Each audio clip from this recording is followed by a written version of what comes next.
हाय बेचारी बहू। सरिता की शादी एक अच्छे परिवार में हुई है। उसका पति रोहन उसे बहुत प्यार करता है।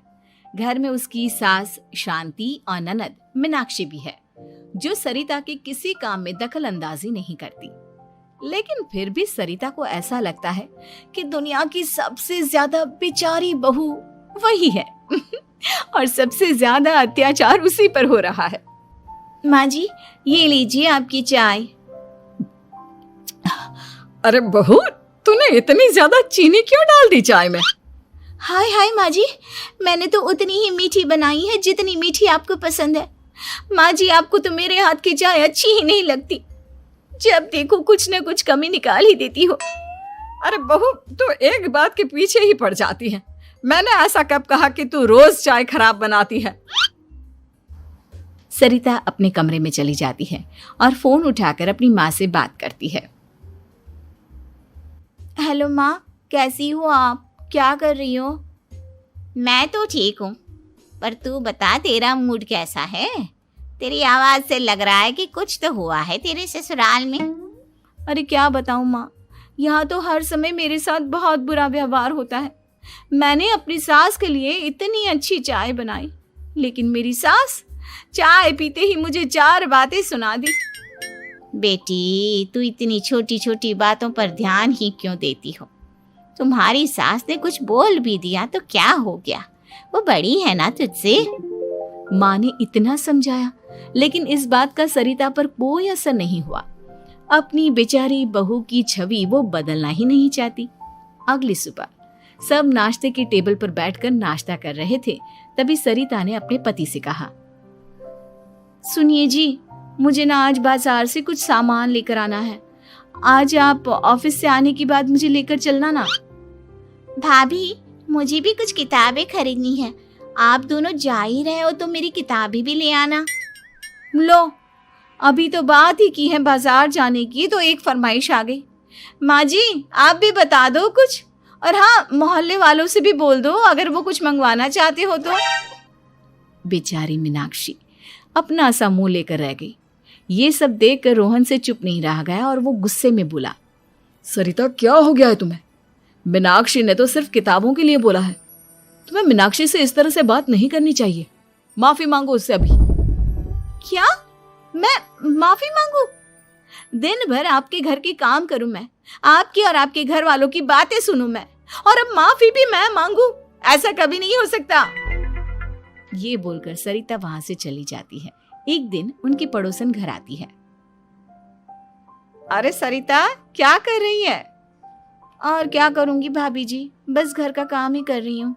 आप बताओ कैसे आना हुआ? अरे मैं तो तुम्हारा हालचाल पूछने आई थी, लेकिन तुम तो बिजी लग रही हो। कोई बात नहीं, मैं बाद में आ जाऊंगी। और क्या करूं भाभी जी, जब से शादी होकर आई हूँ ना, बस काम ही कर रही हूँ। और इस घर में ना कोई मेरी कदर नहीं करता। पति है जो बस घर से ऑफिस, ऑफिस से घर। ननद को तो कॉलेज से फुर्सत नहीं। बची सास तो उनका सारा समय मेरी गलतियां निकालने में लग जाता है। अरे ये क्या कह रही हो सरिता? तुम्हारी सास तो पूरे मोहल्ले में तुम्हारी तारीफ करती फिरती है कि तुम बहुत अच्छी हो, पूरा घर तुम्ही ने संभाल रखा है। हाँ तो क्या हुआ, इसमें गलत क्या कहती है? सच्ची तो कहती है। मेरी मर्जी के बिना इस घर का पत्ता भी नहीं हिलता। शाम को जब रोहन घर आया तो उसने सबसे कहा, कल हम सबको मौसी जी के घर जाना है। उनकी बेटी की शादी है। सब अपनी अपनी पैकिंग कर लो, सुबह होते ही निकल जाएंगे। और सरिता, तुम कान खोलकर सुन लो, वहां जाकर किसी की बुराई भलाई शुरू मत कर देना, नहीं तो मुझसे बुरा कोई नहीं होगा। हाय हाय जी, आप तो ऐसे कह रहे हो जैसे मैं सुबह शाम सबकी बुराई करती फिरती हूँ। आज तक कोई कह नहीं सकता कि मैंने किसी की पीठ पीछे किसी के बारे में कोई बुरी बात बोली हो तो। अरे बस बहू, बात को और ज्यादा आगे मत बढ़ा। हमें सब पता है तू हमारे साथ क्या व्यवहार करती है।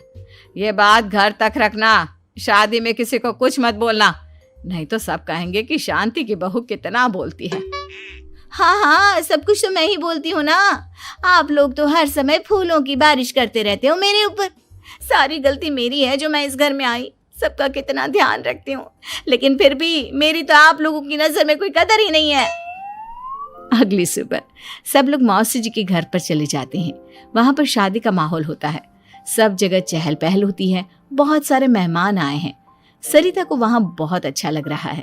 वो अपने मन में सोचती है, यहाँ कितना अच्छा लग रहा है, कितनी रौनक है। मैं यहाँ किसी से ज्यादा बात नहीं करूंगी। अगर मेरे मुंह से कुछ ऐसा वैसा निकल गया तो रोहन जी तो मुझसे गुस्सा हो जाएंगी। सरिता ये सब सोच ही रही थी कि वहां रोहन की कजिन साक्षी आ गई और सरिता से बोली, आप सरिता भाभी हो ना? जितना आपके बारे में सुना था आप तो उससे भी ज्यादा सुंदर हो। हाँ वो तो है, मेरी सुंदरता की तारीफ सब करते हैं। मेरे मायके में तो सब यही बोलते हैं कि रोहन जी की किस्मत बहुत अच्छी है जिन्हें मैं मिली। लेकिन आप कौन है? मैंने आपको पहचाना नहीं। मैं रोहन भैया की कजिन हूँ। आपकी शादी पर नहीं आ पाई थी ना, इसलिए आप मुझसे मिली नहीं कभी। शांति मौसी और मीनाक्षी आपकी बहुत तारीफ करते हैं। क्या कहा तुमने? मेरी तारीफ? कभी नहीं। मेरे ससुराल वाले कभी मेरी तारीफ कर ही नहीं सकते।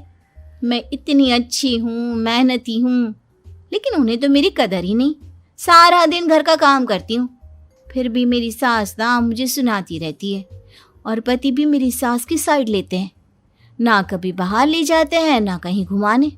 अगर घुमाने के लिए कभी बोल भी देना तो उनकी बहन बीच में आ जाती है। मैं कैसे रह रही हूँ उस घर में ये मैं ही जानती हूँ। सरिता की ये बातें सुनकर साक्षी को बड़ी हैरानी हुई। अब वो हर किसी के सामने अपनी बढ़ाई और ससुराल वालों की बुराई करने लगी। रोहन और शांति को सरिता पर बहुत गुस्सा आया, लेकिन वो चुप रहे। अगले दिन जब वो अपने घर पर आए, सरिता, तुमने क्यों सबके सामने मेरी इज्जत का तमाशा बनाया? तुमसे बोला था ना कि चुप रहना। अजी ऐसा भी क्या कह दिया मैंने जो इतना भड़क रहे हो? तुम जहां जाती हो अपना रोना शुरू कर देती हो, कभी किसी दूसरे की बात ही नहीं सुनती, बस अपनी कहती रहती हो। तुमने सबके सामने हमारा तमाशा बनाकर रख दिया है। हे भगवान, मुझे अपने पास बुला ले। जिस घर में मेरी कदर ही नहीं उस घर में मेरा क्या काम? अरे क्या करूंगी मैं यहाँ रहकर? जो भी आता है मुझे सुनाकर चला जाता है। मैं तो किसी से कुछ नहीं कहती। सीधी सादी बहू मिल गई है ना सबको, तो जो जी में आए वो करो। सरिता ने अपने आगे किसी को कुछ बोलने ही नहीं दिया और उस दिन भी उसने सबके सामने खुद को बेचारी बना ही दिया। अगले दिन मीनाक्षी कॉलेज के लिए लेट हो रही थी, इसलिए वो हर काम जल्दी जल्दी कर रही थी। अपना नाश्ता लेने किचन में गई और पतीले में रखे गरम दूध को गिलास में डालने लगी। दूध का पतीला उसके हाथ से छूट गया और गरम गरम दूध उसके हाथ पर गिर गया।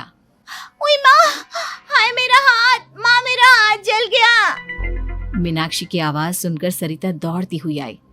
ये क्या किया तुमने? तुम्हें नाश्ता चाहिए था तो मुझसे बोल देती, मैं क्या मना करती थी? अब पता नहीं कितने दिन की मुसीबत पाल ली तुमने। सरिता मीनाक्षी को उसके कमरे में ले गई और उसका बहुत ख्याल रखा। उसका इस तरह से ख्याल रखना शांति और रोहन को थोड़ा अजीब लगा। माँ, सरिता के दिमाग का भी कुछ पता नहीं। कल शादी में सबको इतना कुछ बोल कर आई है हमारे बारे में, और अब मीनाक्षी की कितनी अच्छी देखभाल कर रही है। ये ऐसा क्यों करती है? बेटा, तेरी बीवी की ना आदत हो गई है सबके सामने खुद को बेचारी दिखाने की, और आदत इतनी जल्दी नहीं बदलती। जब ये बोलना शुरू करती है तो रुकने का नाम ही नहीं लेती, इसलिए इसे पता ही नहीं चलता कि ये किसके सामने क्या बोली जा रही है। लेकिन दिल की बहुत अच्छी है। हमें भी अपना दिल बड़ा करके ये जैसी है इसे स्वीकार करना चाहिए।